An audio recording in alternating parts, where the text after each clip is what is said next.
work together, and one of the things that I love about her is that everything about her turns the GOP narrative about who Democrats are upside down.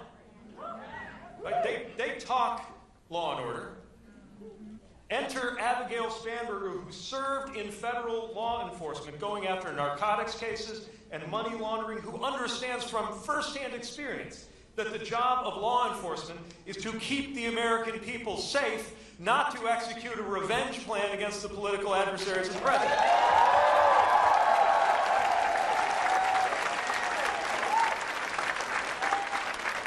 They talk a good game about America first, but while the current president avoided serving his country by having his millionaire dad sign off on a fake doctor's note, or arrange one, in Abigal Spanberger, we have someone who volunteered to put herself on the line and dedicated herself to serving this country as a career intelligence officer.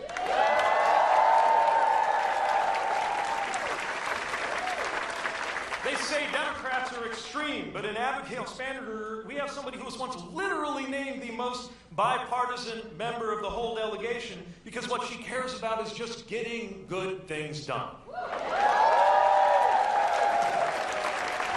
And here's the thing, when you clear away all of those false narratives, as she does so effectively, then we can get to the reality, which is that on issue after issue, she represents what most Virginians want to see, and her opponent absolutely does not. See, most Virginians already agree and believe that when it comes to taxes, it is the wealthy who need to pay their fair share, and working Americans who need a break, not the other way around.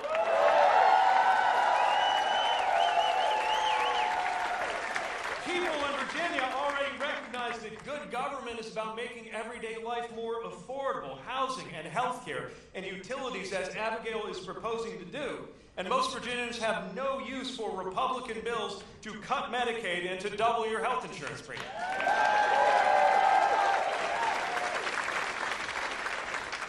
Most Americans know that having a Second Amendment is absolutely compatible with common sense measures like background checks to keep people safe from government.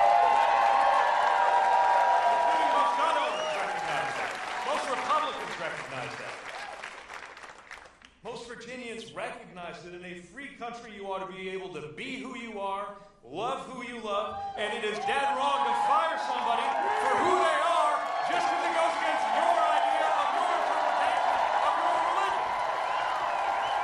People know that in this state.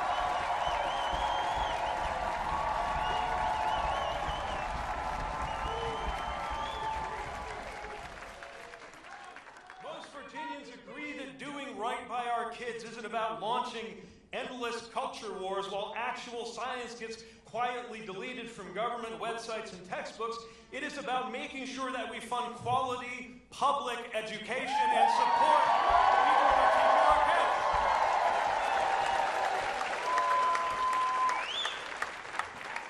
Most Virginians know that wherever you come down on an issue as sensitive, as moral, as personal as the beginning of life, wherever you draw that line, we agree on who gets to draw the line, and that is a woman facing a decision about her own health and her own future.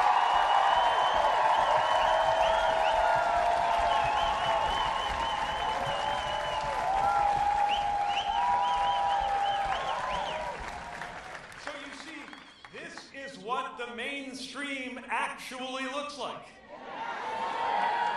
And we've got a future leader and Democrats up and down the ticket who reflect that, who speak to people who want problem solving, not trolling, people who want a healthy civic life, not the gutter of the online comment section taking over our lives.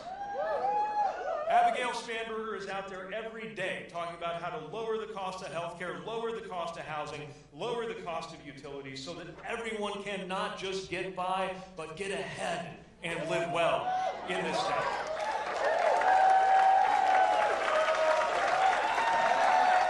But here's the thing.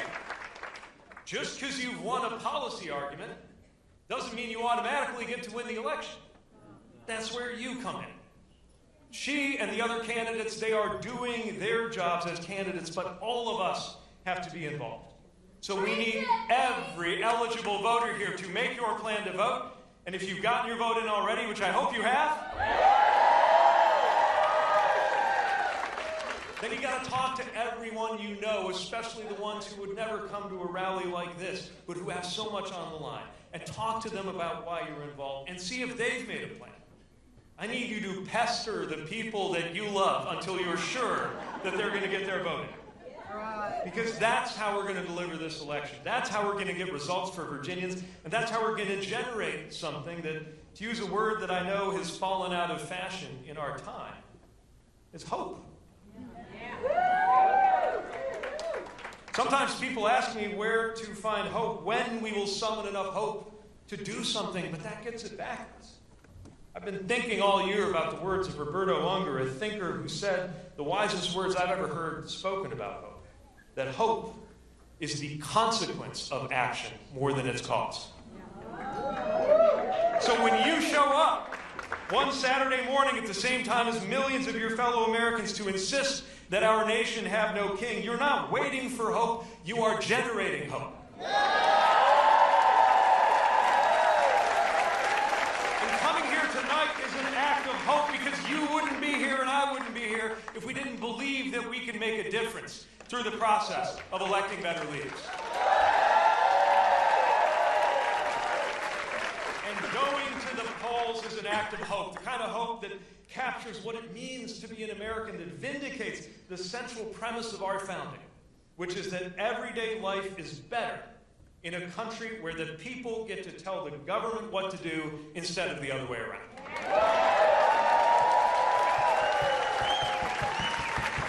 So, my friends, you can make everyday life better in this state. You can get a problem solver into the highest office in the Commonwealth, and you can send a message of hope that will be noticed around the country and heard around the world, but we only have a few days to go. So are you ready to go the extra mile and make sure that happens?